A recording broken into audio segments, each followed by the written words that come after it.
মাথায় বুদ্ধি এনে দিবেন, রিপেয়ারও হয়ে যাবে ইনশাআল্লাহ। সবাই বলেন ইনশাআল্লাহ।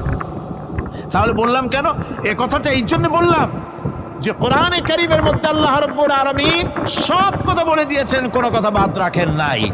পাহাড়গুলি ভেঙে আমরা ক্ষতি করতেছি, গাছগুলি কেটে আমরা ক্ষতি করতেছি, প্রকৃতির ভারসাম্য নষ্ট করে দিচ্ছি, ফলে সমুদ্রের পানি স্ফীত হচ্ছে, ভূমিকম্প বাড়তেছে, ঘূর্ণিঝড় হচ্ছে, টর্নেডো হচ্ছে, পৃথিবী বিধ্বস্ত হয়ে যাচ্ছে, ক্লাইমেটের পরিবর্তন আসছে। আজকে পৌষ মাস, এটা কি মাস? কত তারিখ? দেখেন বাংলা ভাষাকে কত মহব্বত করি। যদি বলি আজকে ডিসেম্বরের কত তারিখ, গড় গড় করে মুখস্থ হয়ে যাবে।